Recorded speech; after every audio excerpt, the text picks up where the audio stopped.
दो पहलू हैं, नैतिक और व्यवहारिक पहलू, और ये पूरा भाग इसी के बारे में है। ये बताता है कि प्रभु ने क्या किया और उसने क्या जमा कर रखा, और वो इस भाषा का उपयोग करता है कि स्वर्ग में रखा गया है, स्वर्ग में रखा है, स्वर्ग के परमेश्वर ने सारी चीजें आपके लिए रखी है।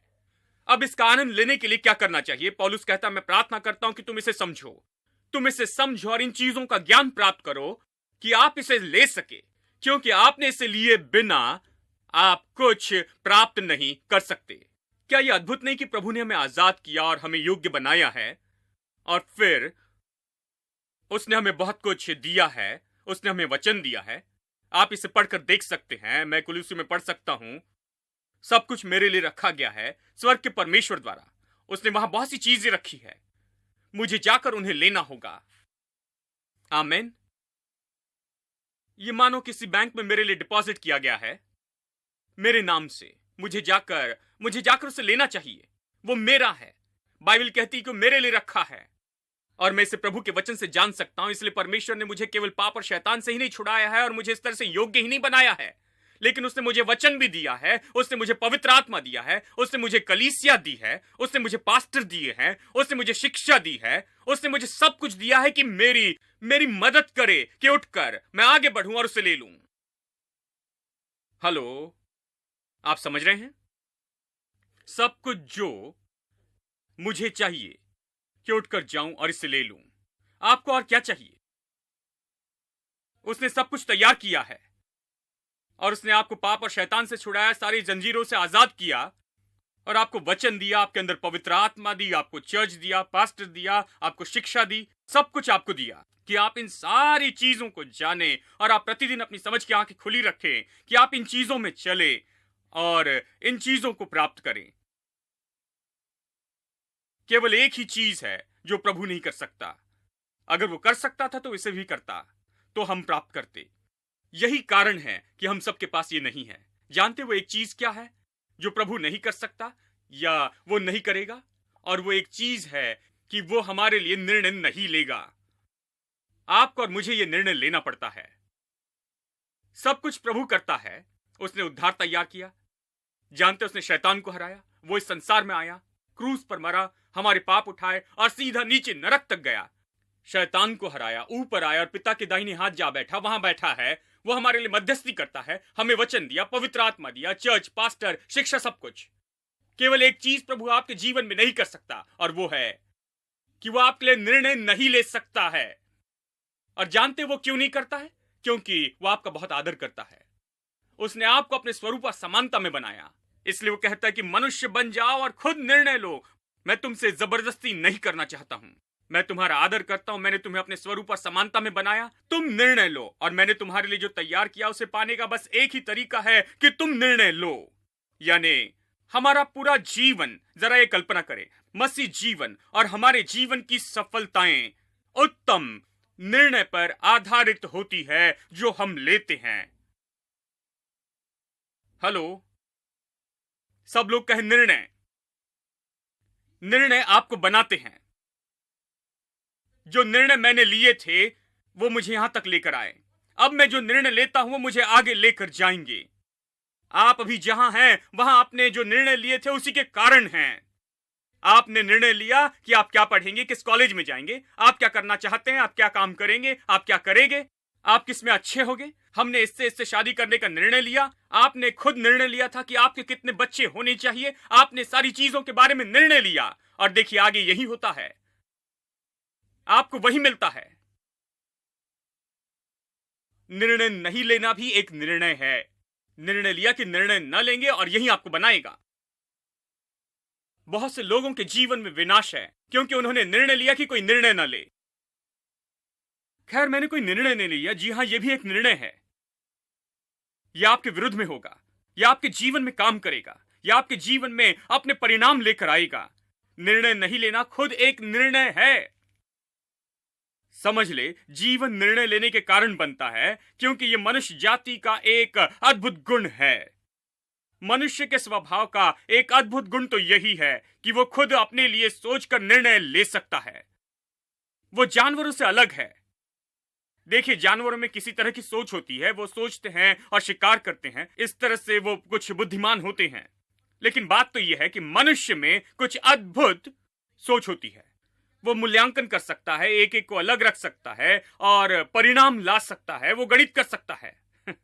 देखिए, उसमें अलग तरह का मन है, उसमें बहुत चालाक और सटीक तरह का मन है।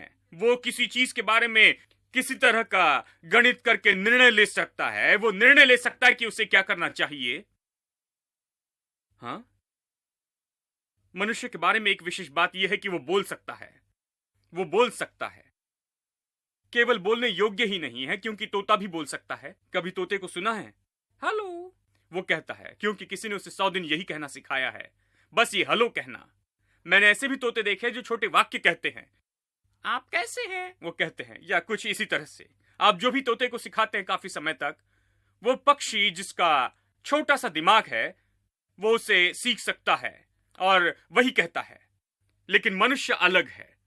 मनुष्य तोता नहीं कि किसी ने जो सिखाया बस वही कहता रहे। वो मनुष्य है जो चुनाव करता है, निर्णय लेता है कि वो कौन सा शब्द चुनेगा, हम कौन से शब्द कहेंगे। वो उन शब्दों को लेता है, अपने मुंह में रखकर उससे बोलता है। मनुष्य की यही अद्भुत बात है। हेलो, जानवर ऐसे नहीं कर सकते। यह परमेश्वर का स्वरूप है, परमेश्वर की समानता है। यानी आपको और मुझे, हमें बहुत कुछ दिया गया है। प्रभु कहता है, पौलुस कहता है कि यह स्वर्ग में तुम्हारे लिए रखा गया है। मतलब जो भी स्वर्ग कर सकता था, जो प्रभु ने किया है, वो तैयार किया, उसे वहां रखा है। वो आपको लेने की राह देख रहा है। और मैं प्रार्थना करता हूं कि आप बुद्धि, समझ और ज्ञान प्राप्त करें इन सारी चीजों के बारे में, और आप इन सारी चीजों में चले और इस पृथ्वी पर फलवंत होते जाएं। आपको स्वर्ग में जाने की राह नहीं देखनी है, आपको इन चीजों के लिए विश्वास करना है और इन चीजों के परिणामों को इस जीवन में रहते हुए देखना चाहिए। यह आपके जीवन में फलवंत हो, इसी समय वो कहता है। अब ये कैसे होगा? एक काम प्रभु नहीं कर सकता, वो आपके निर्णय नहीं ले सकता। इसलिए हमें उत्तम निर्णय लेने होंगे। स्त्री और पुरुष ऐसे लोग हैं जो उत्तम निर्णय ले सकते हैं। अब उत्तम निर्णय क्या है, ये विवरण का समय है। अब सब लोग जानते हैं कि कुछ अद्भुत बताएंगे ही। देखिए, उदाहरण के लिए कि आप बढ़ते और मोटे होते जाते हैं। देखिए, यहां फिर से हम उसी पटरी पर आ गए। यह अच्छा उदाहरण है, हम सबके लिए लागू होता है। मेरे लिए उपयोगी, आपके लिए भी है। दिनों दिन मोटे होते जाना, जैसे मानो कोई आप में हवा भरता है। कुछ लोग कहते हैं, खैर भाई, मुझे पता नहीं कि मैं ऐसे कैसे हो गया। आप नहीं जानते कैसे कैसे हुए। खैर, आप प्रतिदिन मोटे होते जाते हैं और अब आप इसे सही करना चाहते हैं। क्या आपने कभी किसी को देखा पूरा चिकन पका रहे हैं वो बटर में, उसे घी में तलते, और बगल वाले बर्नर पर मटन पक रहा है, पाया, हाँ, और अगले बर्नर पर, यानी इसमें ये सारी चीजें वहां पर पक रही हैं, जानते, और वो इसे स्पेयर पार्ट्स कहते हैं। वो मटन के सारे अलग अलग अंगों को पका रहे हैं, सब पक रहा है, और वो वहां बड़ा पेट लेकर खड़े हैं। वो सब कुछ घी में और इन चीजों में पकाते हैं। जानते हैं भाई सैम, मुझे लगता है कि कुछ वजन कम करना चाहिए। आपको भी यही लगता है ना? क्या आपने किसी को ऐसे देखा है?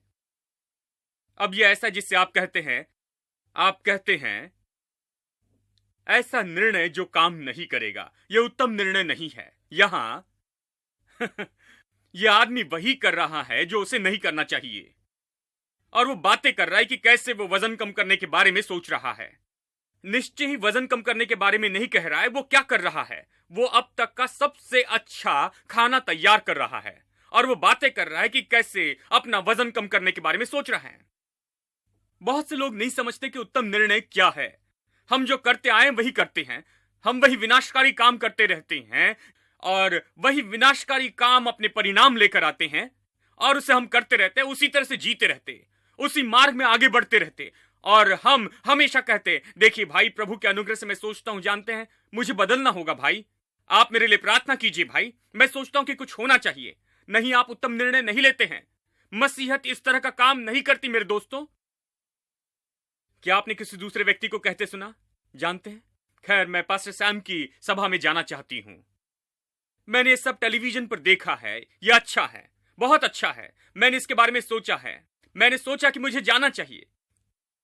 लेकिन जानते रविवार ऐसे ही होता है, और उन्हें देखा जाए तो उन्होंने नहाया भी नहीं है, कपड़े भी नहीं बदले हैं और कुछ भी नहीं किया है, बस घर में यहां चलती हैं और सारे कपड़े धोते रहते जो आसमान तक ऊंचे लदे हैं, और बर्तन और पैजामे और पैंट्स हर जगह है, और कहती हैं मुझे ये सारे कपड़े धोने हैं, मुझे ये सारे बर्तन धोने हैं और ये सारी फर्श साफ करनी है। देखिए रविवार को क्या करना पड़ता है भाई। लेकिन मुझे सच में पास्टर सैम के चर्च में जाना पसंद है, उन्हें सुनना पसंद है।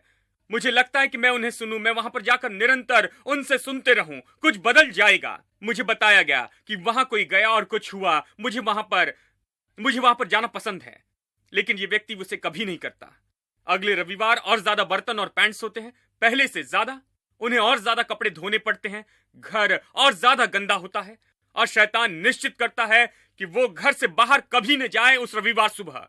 और अगले रविवार सुबह अगर आप जाएं, चर्च 10:30 बजे शुरू होता है और आप वहां पर 10 बजे जाएं, तो वो नींद से जागती हैं। कहती मैं सोच रही हूं प्रार्थना करना कि एक दिन मैं जरूर जाऊं। यह उत्तम निर्णय नहीं है दोस्तों। जीवन इस तरह से नहीं बदलते हैं। मैं आपको कुछ बुनियादी उदाहरण दे रहा हूं, लेकिन बात तो यह है, हम अपने जीवन में हर समय यही करते हैं। हम नहीं जानते हैं कि प्रभु ने हमारे लिए कितनी अद्भुत चीजें तैयार की है। हम नहीं जानते कि अगर हम सरल निर्णय ले तो जो भी जीवन में पाना चाहते हैं उसे पा सकते हैं। यदि आप कुछ करने का निर्णय ले तो उसे पा सकते हैं। यदि आप मन में ठान ले, यदि आप अपने मन में और दिल में ठान ले कि आप ऐसा ही करेंगे, तो आप इसे पा सकते हैं। क्या आप ये जानते हैं? आप पा सकते हैं। आप जो भी चाहे उसे पा सकते हैं। आप पा सकते हैं क्योंकि आपको इतना कुछ दिया गया है। सामर्थ और योग्यता और अधिकार आपके हाथों में दिया गया। आप पा सकते हैं। आप निर्णय ले सकते हैं कि आप वो सब पाएंगे जो प्रभु ने आपके लिए दिया है, और आप उसे पा सकते हैं इस जीवन में।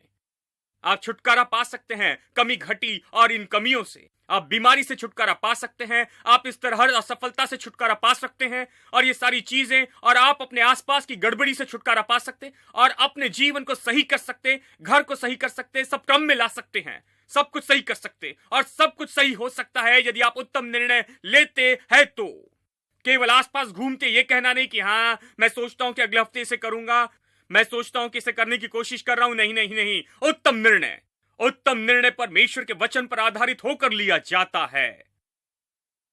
आमीन। उत्तम निर्णय प्रभु के वचन पर आधारित होता है। आप अपना वचन देते हैं क्योंकि प्रभु ने अपना वचन दिया है। आप कहना शुरू करते हैं, अपना मुंह खोलकर कहते हैं क्योंकि प्रभु ने ये कहा है इसलिए मैं ऐसा ही करूंगा, क्योंकि प्रभु ने कहा है। देखिए प्रतिदिन ऐसा ही होना चाहिए। प्रभु ने मुझे ये दिया है इसलिए मेरे पास ये होगा, मेरे पास ये होगा। देखिए महसूसीकरण से न चले। जब आप शादी करते हैं क्या होता है? आप वादा करते हैं। अब जब आप वादा करते हैं आप कुछ महसूस नहीं करते हैं, आप अपने ऊपर रोमांच महसूस नहीं करते। शायद कुछ ऐसा हो सकता है लेकिन अक्सर नहीं होता। वो बहुत ही विचलित होकर आप जो भी कहने के लिए कहते हैं वो कहते हैं, और आप वादा करते हैं। आप फिर अपने वादे के अनुसार जीते हैं। पत्नी से विश्वास योग्य रहना चाहते, पति से विश्वास योग्य रहना चाहते तो कैसे रह सकते हैं? आप हमेशा उस वादे को याद करते हैं, ठीक है? जानते हैं क्या बीच में आकर बर्बाद करता है? महसूसीकरण। हेलो, महसूसीकरण ही बीच में आकर सब बर्बाद करता है। महसूसीकरण क्या है जानते हैं? आप दूसरे व्यक्ति के लिए कुछ महसूस करने लगते हैं, उस व्यक्ति के साथ होते हैं, उस व्यक्ति के साथ चलते हैं, उस व्यक्ति से बातें करते हैं, फिर महसूसीकरण आता है। कोई नैतिक संबंध नहीं है, कोई नैतिक बंधन नहीं है, कोई वादा नहीं किया गया है, लेकिन महसूसीकरण है। यानी महसूसीकरण इन चीजों को नाश करता है। महसूसीकरण नाश करता है अपनी पत्नी के साथ के संबंध को, क्योंकि आपने महसूसीकरण को सत्य के बीच में आने दिया है। आपको सत्य से रहना होगा। अब हर तरह के निर्णय ऐसे ही होते हैं। आप कहते हैं कि क्योंकि परमेश्वर ने कहा है तो मैं यही हो जाऊंगा, उसने अपना वचन दिया इसलिए मैं भी वचन देता हूं, मैं यही हो जाऊंगा, ये मेरे पास होगा। प्रतिदिन मैं ऐसे व्यक्ति के रूप में चलूंगा जिसने अपना वादा प्रभु से किया है कि मैं प्रभु के सामने ऐसा व्यक्ति बनूंगा। और जब आप इसे करते हैं मेरे दोस्तों, महसूसीकरण आएंगे और चले जाएंगे। मैंने कभी आकर रहने वाले महसूसीकरण को नहीं देखा, चाहे अच्छा या फिर बुरा महसूसीकरण हो। महसूसीकरण आते हैं और जितनी जल्दी आए वैसे ही चले जाते हैं। बुरा महसूसीकरण भी वैसे ही चले जाता है, कुछ समय के लिए रहता है फिर चले जाता है। क्या आपने ऐसा महसूसीकरण देखा जो बहुत समय तक रहा? महसूसीकरण नहीं रहते, लेकिन सत्य बना रहता है। आकाश और पृथ्वी टल जाएगी, लेकिन मेरा वचन कभी नहीं टलेगा, प्रभु ने कहा है। यानी प्रभु का वचन बना रहने वाला है। प्रभु की प्रतिज्ञाएं अनंत काल की हैं। ये बनी रहने वाली चीजें हैं। आप प्रभु की प्रतिज्ञाओं को ले, महसूसीकरण को आने न दे। प्रभु की प्रतिज्ञाओं को ले और उसे अपना वचन दे। अपने मुंह को प्रभु के वचन के साथ में जोड़ दे। आप अपना वचन प्रभु को दे, क्योंकि उसने अपना वचन दिया है। आप उसके साथ खड़े रहे, उसमें चले और उसमें जीते रहे। यदि आप ऐसा निर्णय लेते, एक तरह का उत्तम निर्णय लेते, तो इस संसार में ऐसा कुछ भी नहीं होगा जिसे आप और मैं इस संसार में हासिल नहीं करेंगे। आमीन। अब उत्तम निर्णय, बस यही आपको यही करना है। जीवन बदलने के लिए उत्तम निर्णय ले।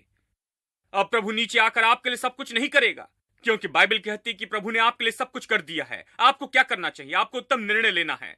प्रभु ने जो किया उस पर आधारित होकर मैं निर्णय लेता हूं कि मैं ये करूंगा, मैं इसमें जीऊंगा। प्रभु ने मुझे ये दिया है, मैं इसे लेकर आनंद उठाऊंगा, मैं उसमें जीऊंगा। आपको उत्तम निर्णय लेना है उसके लिए जो परमेश्वर ने छुटकारे में दिया है। अब देखिए, चलिए मत्ती के सुसमाचार में अध्याय 18 मैं यहां कुछ अद्भुत दिखाना चाहता हूं। मत्ती का सुसमाचार अध्याय 18। चलिए पहले वचन 19 पढ़ते हैं, फिर हम वचन 18 भी देखेंगे। ठीक है, पहले हम वचन 19 पढ़ते हैं। मैं आपको दिखाना चाहता हूं कि परमेश्वर ने हमारे हाथों में कितनी सामर्थ्य और अधिकार दिया है। मैं बताना चाहता हूं कि यह क्यों है कि हम निर्णय ले सकते हैं और प्रभु इसके साथ इतना जुड़ा होगा कि यदि आप अपने मन में कुछ ठान ले कि आप उसे पाएंगे जिसे प्रभु ने कहा है कि आपका है, तो उसे कैसे कोई नहीं रोक सकता। आपको वो मिलेगा। क्या आप ये जानते हैं? यदि प्रभु ने आपको कुछ दिया है और आपने ठान लिया कि उसे पाएंगे, तो उसे पाने से कोई नहीं रोक सकता। शैतान इतना बड़ा नहीं कि उसे रोके। आप वो पाएंगे जो प्रभु ने दिया है और जो आपने निर्णय लिया है कि उसे पाएं। यदि प्रभु ने दिया है और आपने उसे पाने का निर्णय लिया, तो कुछ भी आपको रोक नहीं सकता। इस वचन को सुनिए, इस तरह से इस वचन को हम समझ सकते हैं, नहीं तो आपको विश्वास नहीं होगा और कहेंगे कि मैं इस वचन पर विश्वास नहीं कर सकता। देखिए वचन 19, फिर मैं तुमसे कहता हूं, यदि तुम में से 2 जन पृथ्वी पर किसी बात के लिए एक मन होकर उसे मांगते हैं, तो वो मेरे पिता की ओर से जो स्वर्ग में है उनके लिए हो जाएगा। मेरे लिए यह अद्भुत वचन है। मुझे पता नहीं कि आपने इसके बारे में ज्यादा सोचा है या नहीं। मैंने समय समय पर इसके बारे में बहुत प्रचार किया है। वो कहता है, मैं तुमसे फिर कहता हूं, यदि तुम में से 2 लोग, यदि तुम 2 लोग पृथ्वी पर सहमत होगे। जानते हैं सहमति किस बारे में है? सहमत होना क्या है? सहमत होना मतलब आपने किसी बात पर अपना मन लगाया और दूसरे व्यक्ति को आप लेते हैं जो आपके साथ में जुड़ते हैं, वो भी आपके साथ सहमत होते हैं। सहमति साधारण बात नहीं। कुछ लोग सोचते हैं किसी का हाथ पकड़ के प्रार्थना करना सहमति है। नहीं, इसका मन से संबंध है, इसका दिल से संबंध है। आप किसी चीज पर अपना मन और दिल लगाते हैं और कहते हैं हाँ हम यही पाएंगे। उदाहरण के लिए आप और आपकी पत्नी किसी बात पर मन लगाते हैं, उसके बारे में सहमत होते, हमारे पास ये होगा, हम इस तरह से जिएंगे, ये घर इसी तरह से होगा, हमारा जीवन ऐसे ही होगा, हमारा परिवार ऐसे ही होगा, हमारा परिवार ऐसे ही होगा। और आपकी पत्नी कहती है कि मैं सहमत हूं, प्रभु की स्तुति, हम ऐसे ही होंगे, क्योंकि बाइबल यही कहती है कि हमारे पास ऐसा ही होना चाहिए। और ये सारी विपत्तियां और ये सारी गड़बड़ी और ये सारी बकवास हमारे घर से चली जानी चाहिए। मैं आपके साथ सहमत हूं, आइए खड़े हो जाए। अब आप हाथ थामे तो इसका अर्थ होगा केवल हाथ थामने से नहीं, लेकिन आपका मन और आपका दिल किसी चीज पर सहमत हुआ है। आप बहुत स्पष्ट हैं कि आपको क्या चाहिए। बहुत से लोग स्पष्ट नहीं होते कि उन्हें क्या चाहिए। हाँ, जब वो प्रार्थना करते तो स्पष्ट नहीं होते कि उन्हें क्या चाहिए। कई बार लोग कहते हैं, खैर मेरी बेटी के लिए लड़का ढूंढो, मेरे बेटे के लिए लड़की देखो, कैसा लड़का चाहिए? बस कोई भी लड़का भाई, कोई भी लड़के से मतलब क्या? बहुत से लड़के हैं, बस कोई भी लड़की भाई, कोई भी लड़की से मतलब क्या? आपको क्या चाहिए? ओ मुझे पता नहीं। आपको क्या चाहिए? क्या आपके मन में स्पष्ट है कि आपको क्या चाहिए? आपको क्या चाहिए आपके जीवन में? क्या आप अपने मन में ठान लिए हैं कि आपको क्या चाहिए? जहां तक कि आपके जीवन की बात है, नौकरी की बात है, पढ़ाई की बात है, आपके व्यवसाय की बात है। आपको क्या चाहिए? आपको क्या चाहिए? अपने परिवार में क्या चाहते हैं? किस तरह का परिवार चाहते हैं? आपको कैसे बच्चे चाहिए? आपको कैसा जीवन चाहिए? आपके जीवन की विशेषता किस तरह से होगी? क्या आपने मन में ठान लिया और क्या आपने निर्णय लिया है? क्या आप निश्चित ही जानते हैं कि यह इस तरह से होगा? देखिए, बहुत से लोगों ने कोई निर्णय नहीं लिया है कि हमारा आर्थिक जीवन किस तरह से होगा। वो पहले से ही कर्ज में है और उन्होंने कर्ज से निकलने का कोई निर्णय नहीं लिया कि धन में कैसे बेहतर हो। कुछ नहीं, उनमें कुछ अजीब इच्छा है अच्छा होने के लिए। उन्होंने निर्णय नहीं लिया है, उत्तम निर्णय नहीं लिया है, क्योंकि वो बेहतर होना चाहते हैं लेकिन प्रतिदिन उधार लेकर खाते हैं। ये उस आदमी जैसे जो पूरा चिकन पकाते हैं और ये फिलॉसफी बताते रहते हैं कि कैसे पतला होना चाहता हूं भाई, कोशिश कर रहा हूं। आप देखिए, अगले साल जब आप मुझसे मिलेंगे, अगले साल आप देखेंगे कि मैं कैसे हूं। मैं गारंटी देता हूं कि अब जैसे दिखते हैं उससे मोटे ही दिखेंगे, क्योंकि उन्होंने उत्तम निर्णय नहीं लिया है। अब कर्ज के बारे में भी ऐसा ही है। जानते हैं, जब आप कर्ज में होते हैं और आप उधार लेते हैं, उधार के ऊपर उधार लेते हैं, आपने उधार लिया और उसे चुकाने के लिए फिर उधार लिया, तो मैं आपको बताऊं कि अगले साल आप बड़े कर्ज में होगे, आज से भी बढ़कर, क्योंकि आपने उत्तम निर्णय नहीं लिया है अपने जीवन के बारे में। आपने अपने आर्थिक जीवन के बारे में अच्छा निर्णय नहीं लिया है। आपने अपनी तंदुरुस्ती के बारे में उत्तम निर्णय नहीं लिया है। आपने उत्तम निर्णय नहीं लिया है अपनी कंपनी के लिए, फैक्ट्री के लिए या अपने व्यापार के लिए, चाहे जो भी हो, उत्तम निर्णय नहीं लिया है। हर चीज के लिए आपको उत्तम निर्णय लेना होगा, प्रभु के वचन पर आधारित होकर। प्रभु मेरे लिए क्या चाहता है?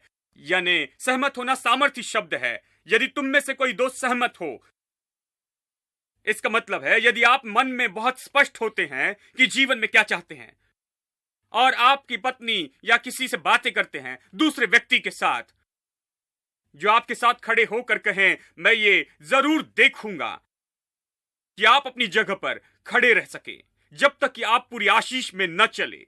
अब उदाहरण के लिए वापस डाइट में चले। यदि वजन कम करना है और अगर आपकी पत्नी पूरा चिकन पकाती है और आप मरने पर है, ये बहुत बड़ी मदद नहीं होगी क्योंकि आप चिकन की खुशबू सूंघते हैं और आप वो चिकन खाना चाहते हैं। लेकिन आपकी पत्नी कहे हां, हम वो सब घी और इस घर में नहीं लाएंगे, वो सब बटर और डालडा यहां पर नहीं आएगा, वो सब फैट की चीजें, जानते हैं हम पतले हो जाएंगे, ठीक है, उसे निकाल दें, उन चीजों को फेंकें और हम इस तरह से खाएंगे। फिर क्या होता है? एक और व्यक्ति सहमत होता है, वो निश्चित करना चाहती है कि आप इस तरह से जाएंगे, वो निश्चित करना चाहती है कि इस तरह से होगा, तो यह आसान होता है। यानी यदि कोई दो लोग सहमत हो, इसका मतलब यदि दो लोग अपने मन में स्पष्ट होकर निर्णय ले, सहमत होने में निर्णय लगता है। यदि आपने निर्णय लिया है और दूसरा व्यक्ति आपके साथ में सहमत हो और आपके साथ में खड़े हो और कहे हां मैं तुम्हारे साथ खड़ा हूं, विश्वास करता हूं, ये इसी तरह होगा।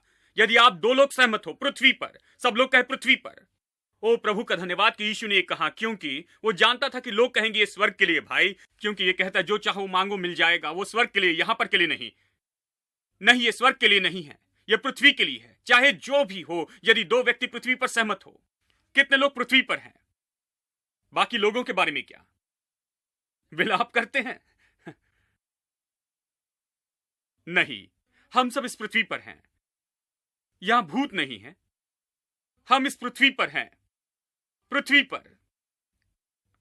यह पृथ्वी के लिए है दोस्तों, यह वचन पृथ्वी के लिए है, पृथ्वी पर किसी भी चीज के लिए। सब लोग कहे किसी भी चीज के लिए, इसका मतलब किसी भी चीज के लिए, किसी भी चीज के लिए, किसी भी चीज के लिए। बाइबल कहती है आपकी आत्मा के लिए, आपके प्राण, आपके शरीर के लिए, आपका परिवार, आपका धन, आपके हाथों का काम, आप जिन बातों में जुड़े हैं, आप जिस बात की चिंता करते हैं, किसी भी चीज के लिए, चाहे जो भी हो, शायद आपके काम के लिए हो या आपके पति के लिए या आपकी पत्नी या आपके बच्चे या आपका काम हो, किसी भी चीज के बारे में हो, जीवन की किसी भी बात की बात हो, प्रभु इन बातों में जुड़ा है। प्रभु का वचन इन बातों के बारे में कहता है, किसी भी चीज के लिए। यदि आप दो किसी बात के लिए पृथ्वी पर सहमत हो, किसी भी चीज के लिए, और जो वो मांगते हैं, तो वो मेरे पिता जो स्वर्ग में है उसकी ओर से उनके लिए हो जाएगा। In your presence there is fullness of joy, at your right hand there are pleasures evermore. You surround us with your favor, oh Lord. The earth is full of your goodness. The earth is filled with your love. In your presence there is fullness of joy. At your right hand there are pleasures evermore. You surround us with your favor, oh Lord. The earth is full of your goodness. The earth is filled with your exceedingly abundantly, far above all we could ever ask or think. Exceedingly abundantly, you give us all things to enjoy. In your presence there is fullness of joy. At your right hand there are pleasures evermore. Surround us with your favor, oh Lord. The earth is full of your goodness. The earth is filled in your presence. In your presence there is fullness of joy. At your right hand there are pleasures evermore. You surround us with your favor, oh Lord. The earth is full of your goodness. The earth is filled with your exceedingly abundantly, far above all we could ever ask or think. Exceedingly abundantly, you give us all things to enjoy. In your presence there is fullness of joy. At your right hand there are pleasures evermore. You surround us with your favor, oh Lord. The earth is full of your goodness. The earth is filled with your exceedingly abundantly, far above all we could ever ask or think. Exceedingly, you give us all things to enjoy. In your presence there is fullness of joy. At your right hand there are pleasures evermore. You surround us with your favor, oh Lord. The earth is full of your goodness. The earth is filled exceedingly abundantly, far above all we could ever ask or